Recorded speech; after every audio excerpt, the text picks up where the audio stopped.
Welcome to this episode of the Manifest Massively podcast. I have with me the beautiful Hera Zee.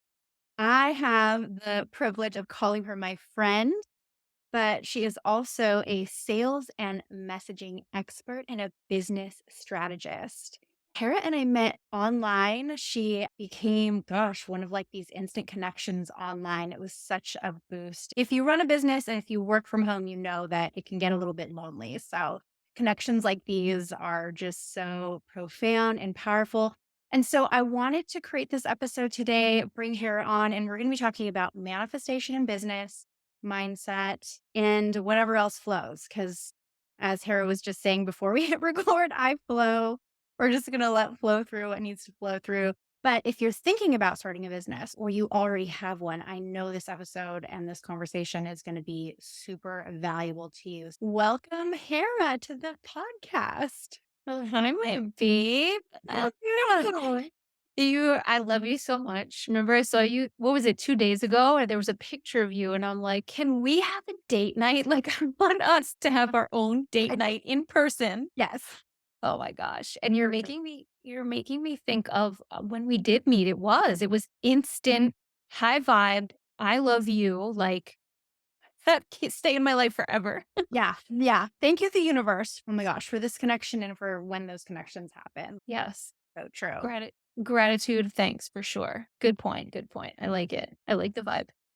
So tell us a little bit about you and your journey. I start wherever. You can start with right now. You can start from the beginning. I know a little bit of your story. Let's give our listeners a little bit of a taste of what they're in for. Oh my gosh. Okay. So I'm glad you said right now or whenever, because I do consider myself like an internet grandma. 2005 was when I first started building online. I was selling advertising space on a website that my friend was designing. I was living in Granada, Spain as a study abroad director. Right. So here I am living the life. This job was so free, so incredible. I had these college students that were, I mean, they were just so easy to to manage. There was nothing to manage really. And one of my friends in Spain was building websites, and I was like, I have a great idea. Why don't we sell space on it? Right. So my brain is very geared towards sales. And I think I view sales very differently than most people do. I mean, I view it as a true service, and that's kind of a cliche word to use with it because we've heard it all before, but I go way deeper than that. But that was my first like taste of internet money and laptop. Well, I didn't have a laptop at the time, right? Or maybe I did. It was like big and chunky, but it was like laptop life. Like here you are living in Spain and no schedule, total freedom, making money off of the internet. It was dope. So that was my first taste. And then I'll fast forward you to where I'm at now. And then maybe that's what we kind of dig into, right? And what serves the listeners today the most. Cause I think you and I both trust whatever comes through is meant for them. Absolutely. So I trust that it'll come through and it's for you all listening. But fast forwarding to right 2005, 2010, 2012, 2013, 2015, 2017 were pivotal moments where my business and even like what I did online had shifted and transformed. So I feel like a cat with however many lives cats have. I've been so many different things on the internet, and the most recent, as of however many months ago, I sold my partnership of the agency, the marketing agency that I had.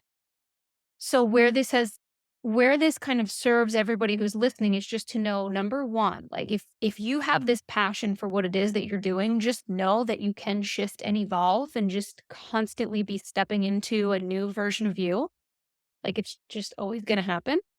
And sometimes you will find yourself at those points, which I think is just about when the universe allowed you to enter my life, was a complete metamorphosis transition for me of OMG. Now you are the ultimate solopreneur, Hera.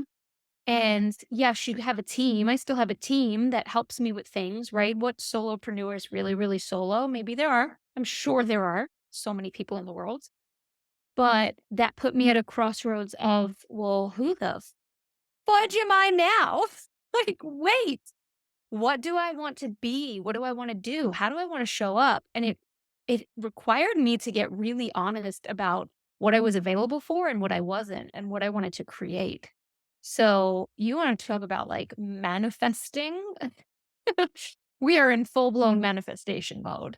So, that's where I'm at right now. I think the skill set of sales and, you know, messaging, I think is a huge piece when you want to sell something. I mean, how do you do that, right? So sales and messaging has kind of been what's carried through for that decade plus, and that's where we're at now today on this podcast. I'm doing lots of things, lots of good things.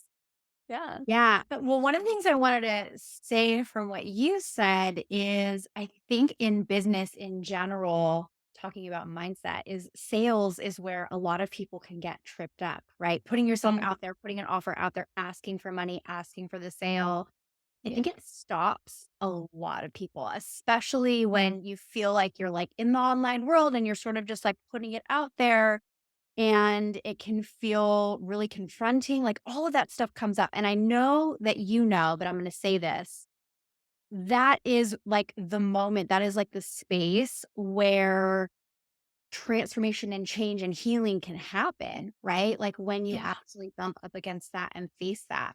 So, what have you seen, heard, or what do you have to say about that sales mindset? Like becoming someone who really sees, because I've heard that before, sales is service, but Yeah. there's like this general view of Mhm. sales in the world that is a Mm. little diminishing, right? Maybe a lot diminishing. Yeah.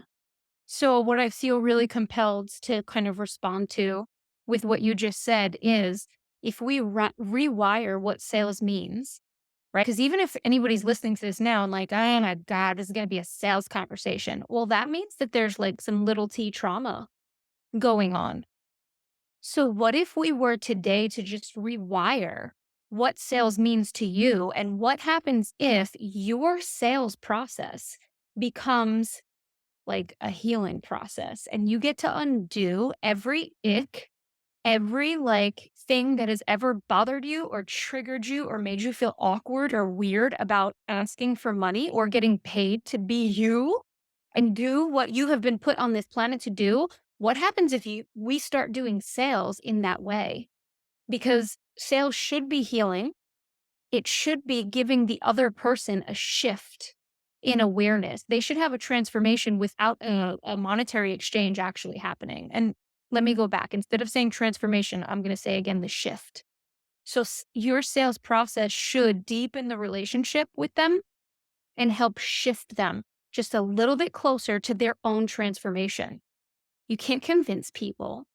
You're not a need to say, right? If we know archetypes, there's that prostitute archetype, right? So I'm gonna say, like, you're not a hooker. No shade. But it's the prostitute archetype. It's like you have to sell yourself. No, we're not selling ourselves here. So rewiring what that even means would be massive for people growing their business.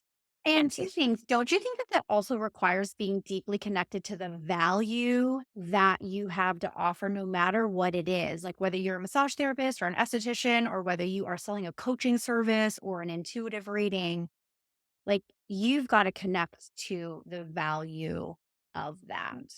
Yeah, 100%. And we were talking about this just before, right? That I have the overarching belief that business is a spiritual practice and it's a spiritual game.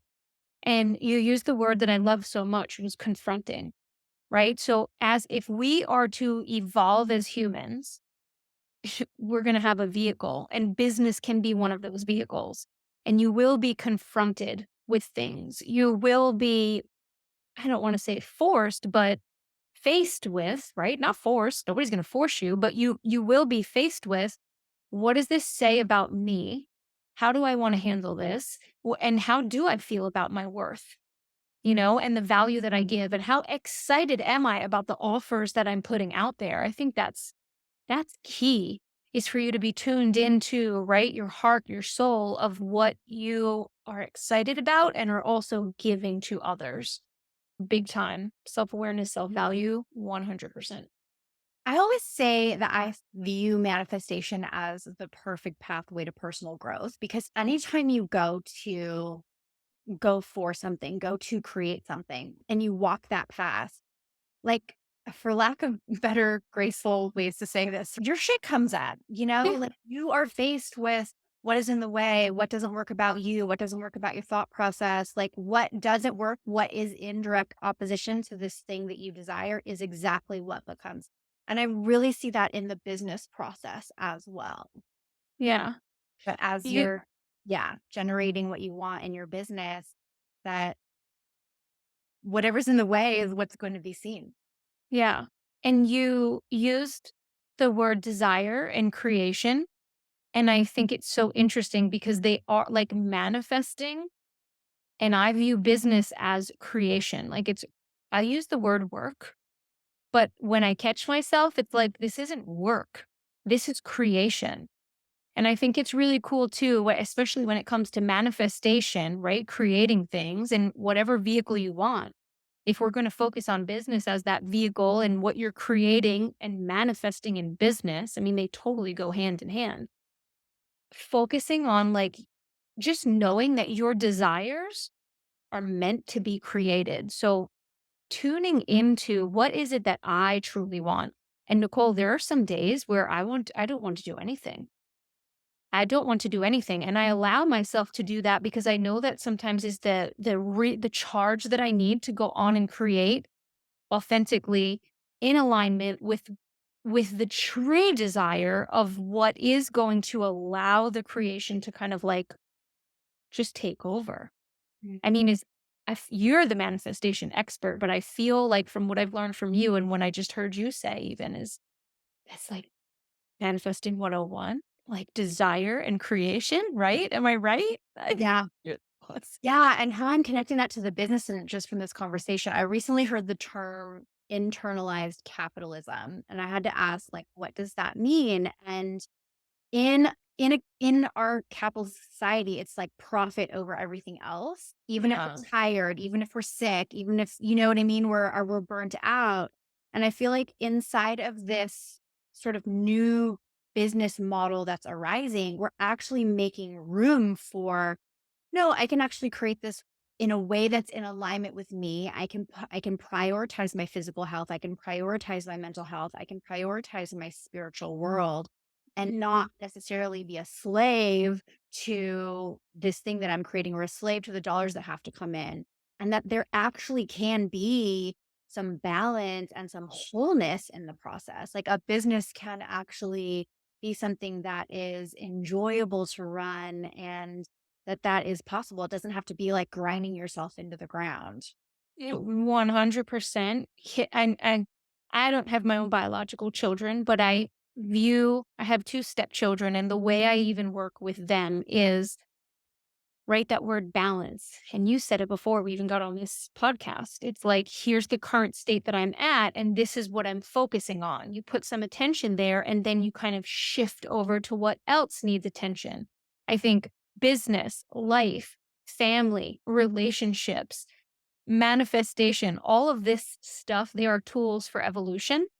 And when you said, right, profit over everything, I want us to embrace profit 1000% because as much of a spiritual, flowy, like go with the flow individual, I want profit. Oh yes. I want my clients to have profit and we're in business for profit. Like years ago, I wanted to start a not for profit. And my accountant said to me, do you want money? Well, then you start a business. But you want a nonprofit, then nonprofit. Like the definition is clear. Game changing thought here, right? We can serve people and connect with people and do good for people and have profit. I don't believe it has to be either or. Like I hear a lot of these phrases like people over profit. And it's like, how about both? Like that's probably key in manifesting and creating too is I can have both. So I've decided and I've chosen I get to have both. I get to have people and profit. I get to love on them both equally, right? Because it's like, would you like your right hand or your left hand better? Your right leg or your left leg? Oh, I like them both. I want to keep them both. So we can have both. So I don't believe in people over profit. I believe, and you didn't say that either. It's just something I hear out there quite a bit. I believe we can have both. And one of the ways that I have combat that or like not allowed it to bother me is that I do not view business as linear, straight to the top, going up, up, up, up. When I was in this shift of selling off my share of my agency and freeing up so much space, the thing that changed me the most was one, paying attention to my menstrual cycles. So, keyword there is cycle, right? Not linear, cyclical. And the other one was because I needed so much, I needed grounding. I think you know this. I joined farming school last year with like Rutgers University. I went through the first phase of being like a farmer and I got this master gardener certification with the university here in New Jersey. I'm in New Jersey. Anybody else? Hello. So that being so connected to nature multiple times a week and actually watching how nature effortlessly and seamlessly has its cycles and grows, I was like, I want my business to run like nature. I feel like I'm a plant or a tree. I don't view myself as any different. So just as there are seasons and my body clearly has them, my business will have those seasons as well. And I fear not because it always comes back around just like the sun, right? Or well, the sun doesn't rise and set. We're rotating around it. But that's one thing I can be very certain of is that it's just a constant cycle, never ending. Where's the rush? I'm not trying to shoot to the top. I'm just enough, just flowing. Like I'm just Yeah, that is you so know. nothing, but I think that is so important what you said. And one of the things that I find, especially when working with people on money manifestation, is usually when there's a stagnation or a stop, if we react to that and go into fear and stress out, then we can further that stuckness. Mhm. If instead we recognize exactly what you said, that there is a cycle, there is a flow, money can ebb and flow just like the ocean ebbs and flows. Yeah. As women, we have cycles. It means there, yeah, it's indicative everywhere. And so, yeah, if it's in nature, then why wouldn't it be in your business? If it's in nature, why wouldn't it be in your flow of money? And I think when we embrace that and we go with the flow, and that's Mhm. really what I hear you saying, that there's like this, and I don't know that it's new or not. Maybe just people are becoming more aware and willing to be aware of how do we integrate the power of natural forces into what it is that we're trying to create. We got brought to our knees in 2020. When 2020 happened, I remember looking at my husband. So it was March of 2020 that they were like, "Whoa, lockdown." And I was scared. I was very scared. I was very uncomfortable shopping for my groceries and going out in public. I masked up, I gloved up, I panicked. I'm not ashamed to say that either. That was my reaction. It was what it was. But once we hit into April, and thinking that we would go back, I remember saying to him, "I don't ever want to go back to the real world." We've slowed down and we've seen things and been in tune with things, but everybody was walking, everybody was outside, people were spending time together. People really got, again, brought to their knees and stripped down of what is really important here. And for me, at a minimum, and I do think for many, I'm not saying all, because I would never be never be that polarizing. That feels pretty polarizing and bold. I think many of us just realize, like, wow, we are connected to this planet that we're on. We are co creators, and maybe there are more important things than profit, profit, profit, work, hustle. We are different. We are different. And I view that, 2020 and the couple years that we were in it is like honestly, a gift, a challenging gift with lots of sadness as well as joy, but a gift overall, for sure. Agreed. Agreed. Such Yeah. an opportunity for that deeper evolution. Yeah. I just keep we don't need to open this up into astrology. I'm sure there are people who love astrology that listen to this, but I was like, yeah, that was that Saturn Pluto conjunction that happened Yes. off. Yeah. So Yes. wild. Yeah, astrology next. Next I time know. we can Next episode, dig for it sure. dig into that, right? Oh my gosh. Okay. Pause and pause the excitement. And it's, So, I what get would excited. you say to two people? There's two people that I'm thinking of right now. What would you say to the person who is in their business? Maybe they've just started it. Maybe they're a year in and they are struggling and they are not feeling the flow, not making sales. I'm trying to think of something more specific. But yeah, I'm sure you've been there where things dip. I'm sure you've seen clients go through it. Yeah. What would you say to them in In all of my all of your glory? and I was gonna say in all of my debauchery, but I don't know the specific definition of debauchery or if I'm pronouncing it correctly. It's a So fun though.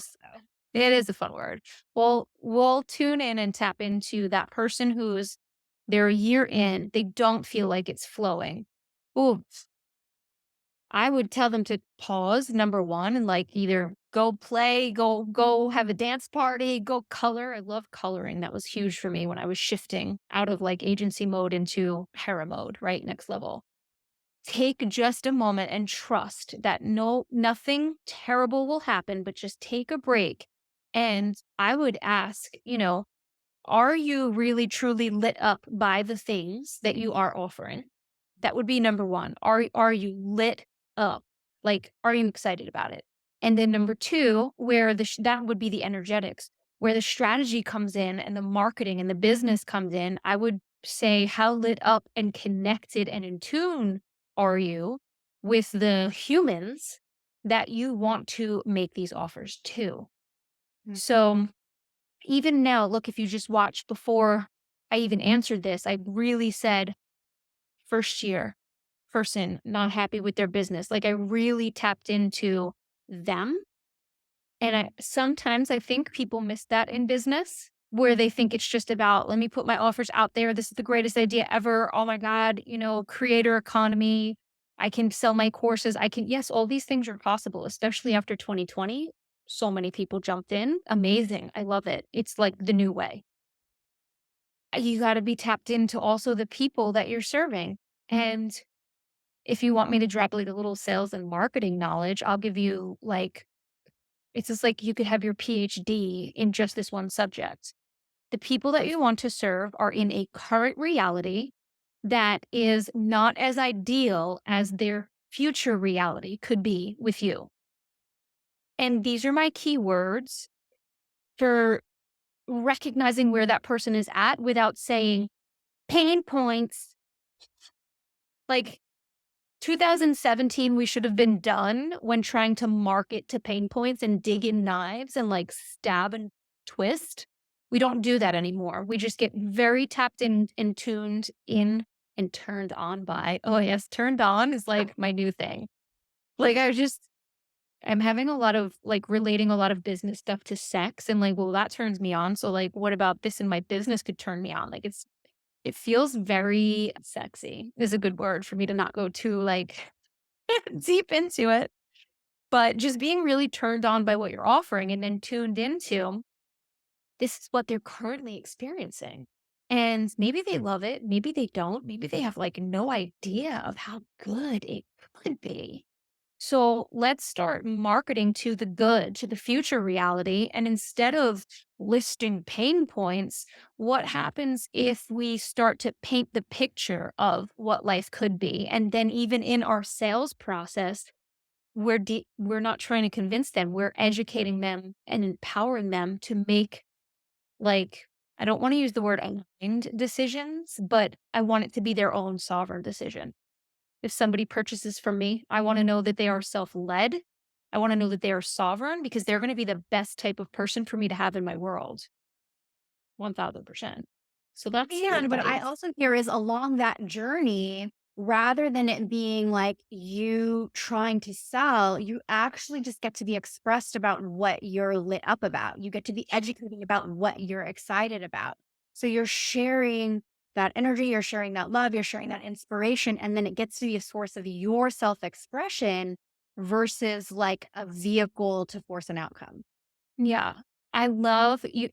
So I call sales a lot of things. two things that I don't call them are like shady or shitty or slimy. Well, those are three things. So sales to me is not shady, not shitty, not slimy. You just said the word sharing. So I start with the cliche sales is service, sales is support. Because I had one girl tell me once, she's like, I am not a servant. I will not serve people. I will support them. And I was like, okay, whatever you want to make the words mean, you know? It's like, well, say support then. Fine. Sales is support. Sales is sharing. Sales is building community. This was in my last reel that I made where I was like, rewire what you think about sales. And when you said sharing what you're lit up about, that emotion transfers through the screen, the email, the sales page, the conversations, the supermarket, when you meet people in person.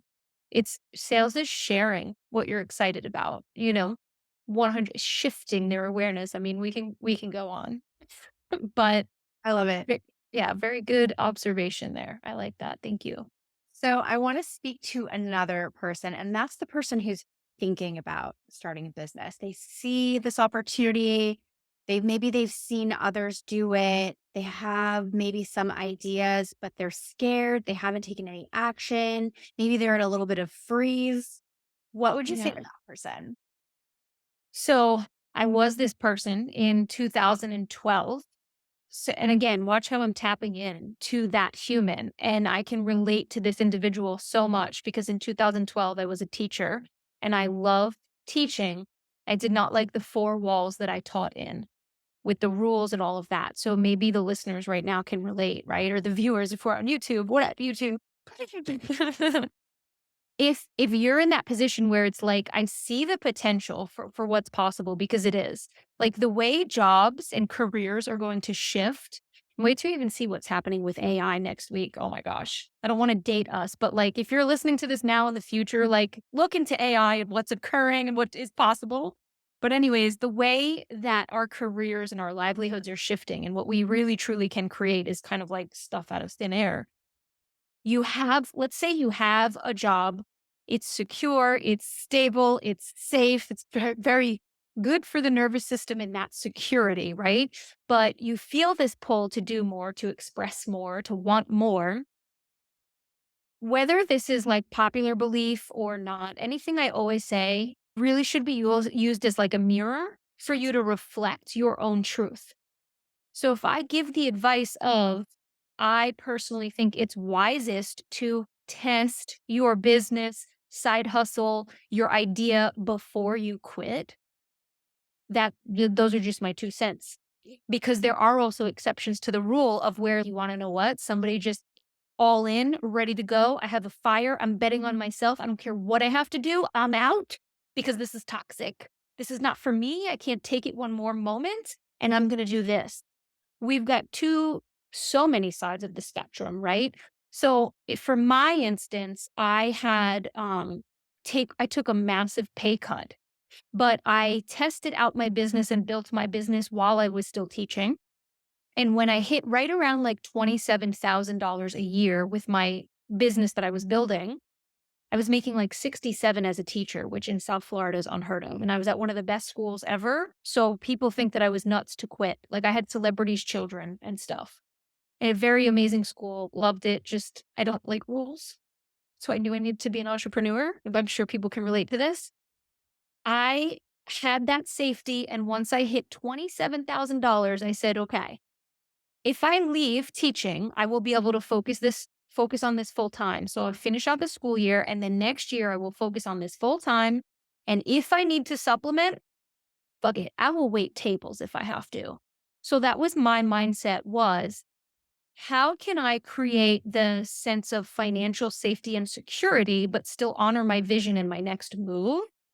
And that just feels really safe and also wise for me. So that's the advice that you'll get from me is how can I create that sense of financial security, yet also honor my vision? Do you So, feel like when you were doing that, you were able to hold the identity of both? Because I do feel like sometimes we were just talking about identity shifting, right? So I was yeah, like right there to ask because it's like you had to be the identity of your new entrepreneurial self yeah, while you were also still working the job and being a teacher. yeah. It's such a good question. Like, you've got the interview skills, in my opinion. This is such a good question because it's next level thinking for, like, when I was in it, I didn't care. But I was able to switch where it's like, okay, priority right now. I have children in front of me. What do they need to do? Period number one. And we had however many periods a day, 8 periods a day, lunch break, teacher's planning period. I compartmentalized, if that's how we say it properly, right? So it was like, what's in front of me now? Children. Focus on the children.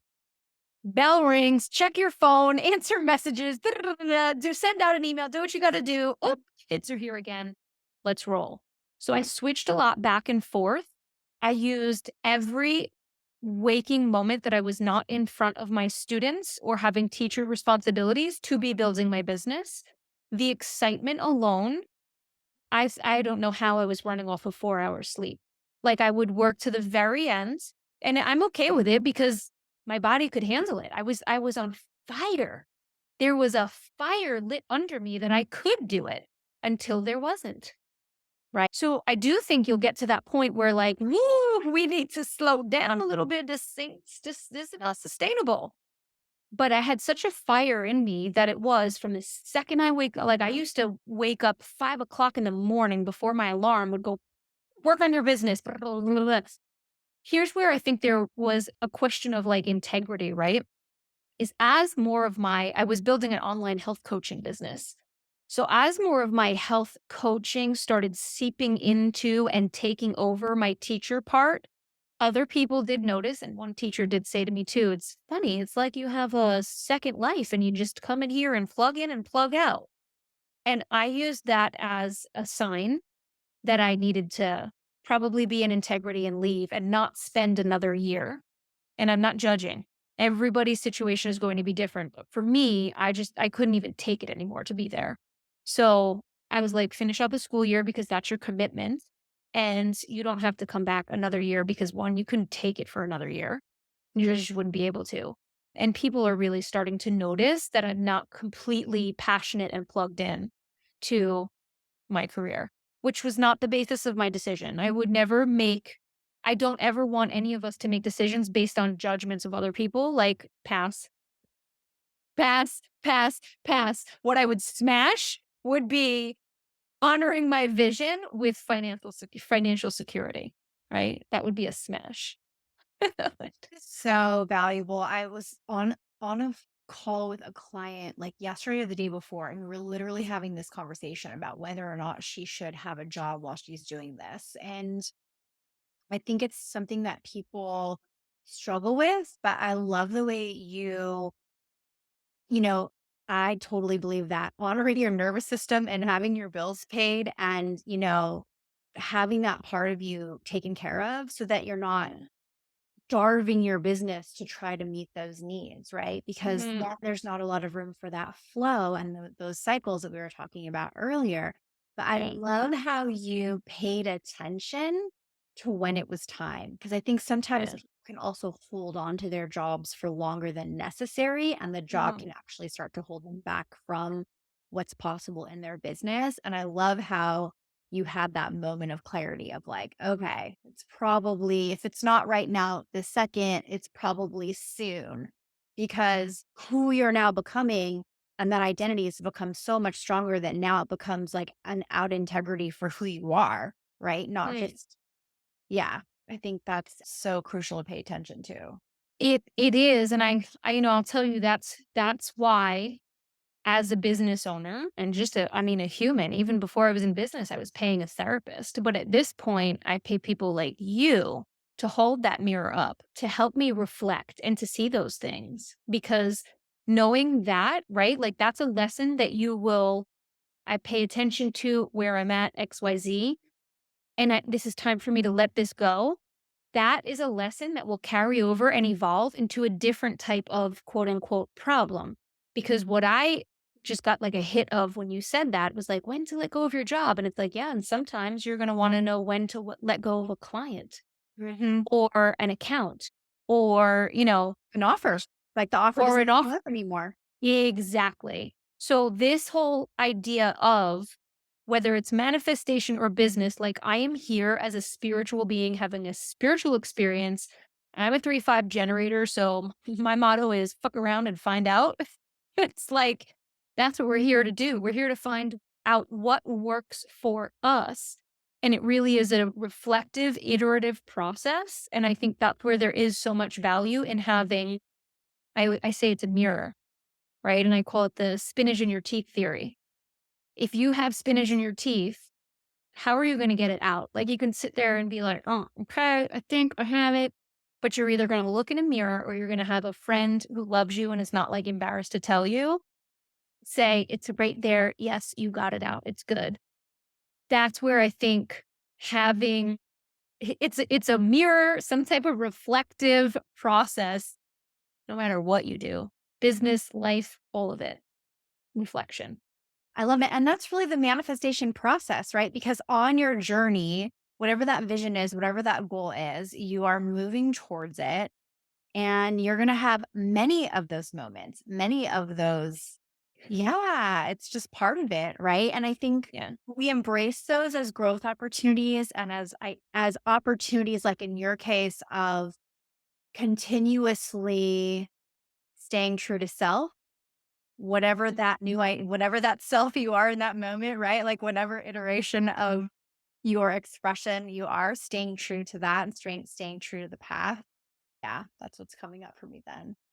I love Good. that. Okay, so last question. So I observe a lot of people having mindset stuff go on around business. Doubts, is it going to work? Is it going to like all of that, right? That they can really bog them down. And as we know, mindset is crucial with manifestation. It's not to say that your manifestation can't come to fruition if you have a doubtful thought about it, but definitely who you're being when your mind is clear and when you are, like you say, lit up, right, and turned Yeah. on is going to be Yeah. way more attractive and way more flowy than if we are ruminating on doubts and fears and worries. So, Mhm. have you experienced that in your past, and what have you done to move through that?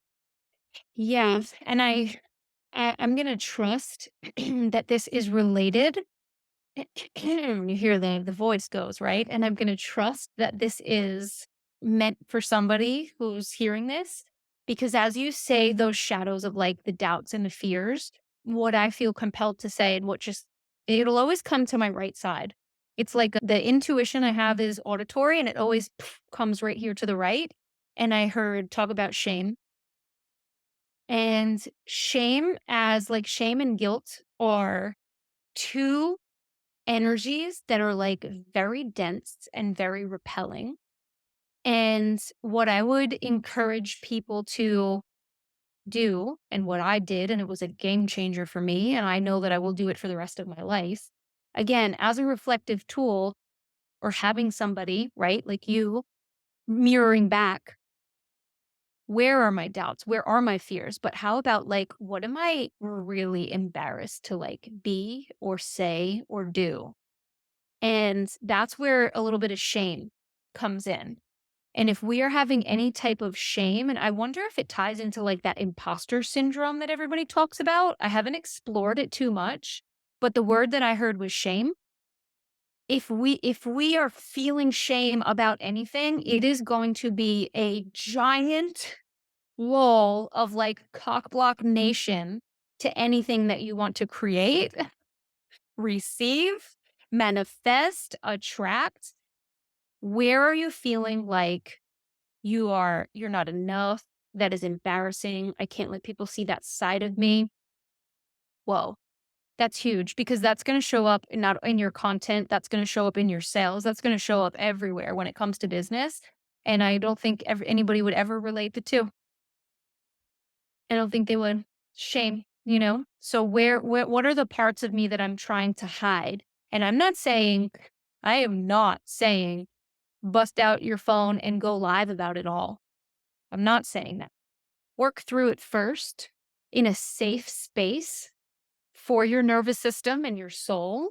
And when you're ready, maybe you feel inclined to bust out your camera and go live, or maybe you don't and you just work through it and you just show up and appear and act and feel as a different human being. And so, yeah, that just came loud and clear. Like, talk about shame. Okay, cool. Yeah, I think it's huge. And 9 times out of 10, if we have negative recurring thoughts, there is something going on underneath the surface. There probably is an emotion Yeah. like shame or guilt or something that we haven't fully faced. So, yeah, that's super, super powerful. So, if the beautiful people want to come find you and work with you, where can they find you? Instagram. As as much as I have this absolute love slash I wanna pinch you relationship with social media, I'm on Instagram all the time. If not, I am on Facebook, but probably more to like talk to my friends in the messenger. Yeah, But my Instagram is Hera Zee, Herazee. I'm sure the link will be down there. And I'm always posting something that I really feel is meant for the people that I do want to work with to again shift them, take you to a next level, just consuming my content or seeing what I post in stories. I love it. I love getting your emails too. So, is there a way someone to get on your email list? Because your emails are like the best. Yeah, if currently right now, I mean, and by the time this airs, it will probably be different, but the link in my bio, you'll see my bio is was part of me releasing any of that shame where I was like, you want to know what? I'm here on Instagram for two reasons. One, self-expression, and through that self-expression of who I am becoming, right? That identity, the new identity that I'm stepping into, and she feels like delicious and she's hot. Oh my God, she's so hot. I love that. And through that self-expression, I'm connecting and relating to people. And then the other reason I'm on social media is to promote my shit. Because my shit is what's going to transform you. My shit is what's going to give you the shifts. So if whether there's an offer in there or there's the link where you can take a quiz to find out are there missing pieces, what's your next move, or maybe an application. If there's no way for you to automatically get into my email list, just send me a DM. I'll get you on. Thanks. I'm glad you like my emails. I think they're Yeah, cool. no, they are. They're really, really good. Thank Awesome. you. Well, thank you so much, you guys. If you are starting a business in a business, go follow Hera. She's got some amazing stuff for you. And also, let me know how you love this episode. Do you have any questions? Send her an IDM, and we'll see you in the next one.